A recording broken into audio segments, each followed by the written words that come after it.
Ustadz mau bertanya tentang sosok suami yang menjadi pemimpin rumah tangga. Menurut saya, suami saya akhlaknya baik, mempelajari agama, membaca buku agama, tetapi masih berat mempelajari sunnah.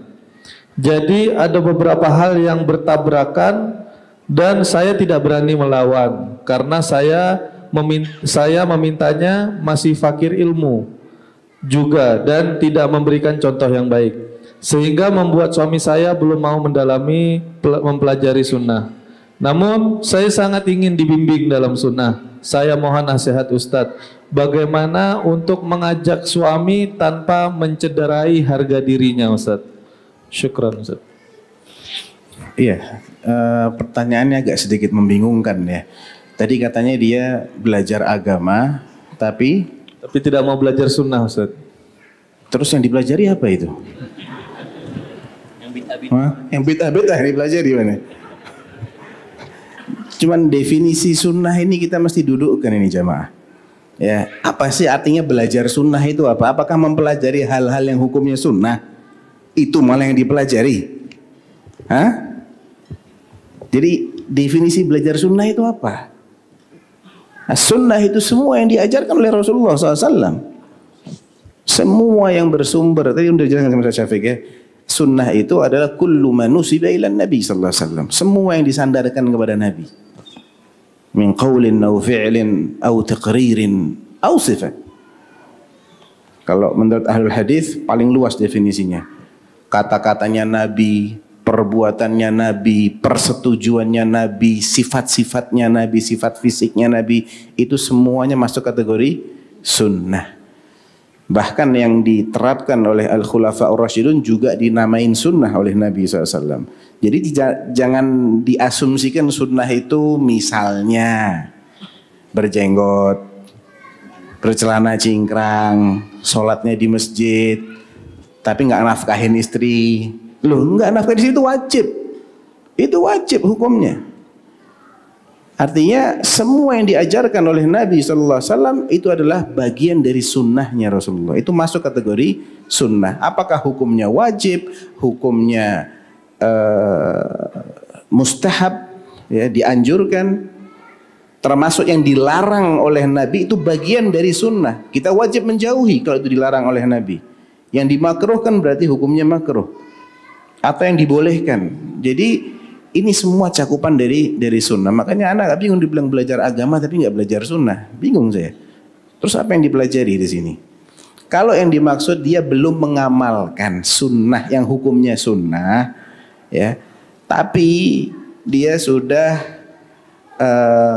mewujudkan apa yang merupakan rukun-rukun Islam. Dia tidak bersinggungan dengan kemusyrikan. Alhamdulillah, ini yang paling penting. Ya. Dia tidak bersinggungan dengan bid'ah wal khurafat. Alhamdulillah, akidahnya akidah ahlus sunnah. Memang nggak ada yang 100% sempurna, nggak ada. Pasti ada kekurangan-kekurangan. Namun paling tidak kekurangan dia itu tidak mencederai akidahnya dia, tidak menodai tauhidnya. Kalau dia belum menjalankan yang hukumnya sunnah, namun dia sudah menjalankan yang wajib-wajib, fahuwa ala khair walhamdulillah. Ya, ini sudah masuk kategori orang yang bertakwa walaupun minimalis. Ya. Faminhum muqtasid. Ya, tadi disebut oleh Syafi'i kan, "Tsumma awrasna al-kitaba alladziina istafaina min ibadina." Ada kalanya dia masih mencampurkan antara yang maksiat, ada sebagian masih dia kerjakan, ada juga sunnah-sunnah dia amalkan. Sebagian yang wajib dia kerjakan, sebagian yang wajibnya lagi belum dia kerjakan. Ini namanya zalimun li nafsi. Dia masih menzalimi dirinya sendiri. Ada yang muqtasid, minimalis banget dia. Dia hanya kerjakan yang wajib-wajib saja. Minus yang sunnah-sunnah, yang hukumnya sunnah maksudnya. Dia tinggalkan yang haram-haram saja, minus yang makruh-makruh. Yang makruh masih dia kerjakan, tapi yang agar dia menambah selain yang wajib-wajib, dia tambah juga yang sunnah-sunnah. Tapi kalau dia nggak mau, yang namanya juga sunnah, jangan dipaksa lah. Apa artinya sunnah? Ma uthiba fa'iluh walam yu'aqab tarikuh. Sesuatu yang kalau dikerjakan dia dapat pahala, Tapi kalau nggak dikerjakan dia nggak akan disiksa, nggak akan dihukum di akhirat.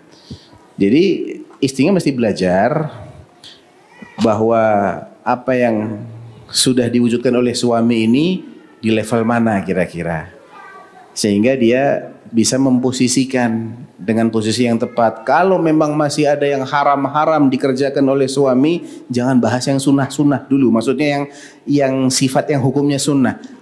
Stressingnya ke yang haram-haram dulu aja. Kalau mau mendakwahi itu, dia masih melakukan yang haram, ajak dia supaya menghentikan, mengurangi. Syukur-syukur meninggalkan 100%. Ya. Kalau masih ada kewajiban yang dia tinggalkan, jangan nyuruh dia untuk mengamalkan yang sunnah-sunnah, yang hukumnya sunnah. Tapi ajak dia untuk menunaikan kewajiban yang masih dia tinggalkan. Itu yang paling penting. Jadi kita mesti tahu skala prioritas di sini. Jadi karena pertanyaan tadi agak membingungkan terus terang, jawabannya kurang lebih kira-kira begitu ya. Cara dakwahinya supaya tidak merasa digurui misalnya, atau tidak merasa tersinggung. Pertama, dakwahi dengan memberikan contoh, misalnya itu suaminya ngaji biar paham, dia setel lah, istrinya nyetel. Ya, nyetel, disimak, itu insya Allah suami juga dengar-dengar kok. Walaupun dia tidak konsentrasi, tapi dia dengar. Kadang ada gengsinya suami ini. Kalau disuruh dia tidak mau, tapi kalau dia dengerin dari jauh dia dengar juga gitu. Ya. Atau misalnya minta tolong kepada orang yang dekat dengan si suami yang didengar kalau ngasih nasihat. Minta tolong, pinjem mulutnya orang lain untuk menasehati si suami tadi. Ya. Dan yang tidak kalah penting adalah doakan. Ya, doakan suaminya supaya dibukakan hatinya oleh Allah, ya, dan itu insya Allah bisa menjadi istilahnya trik ya, atau kiat-kiat untuk supaya suami ini bisa lebih dekat dengan sunnah-sunnah Rasulullah Sallallahu Alaihi Wasallam. Nah.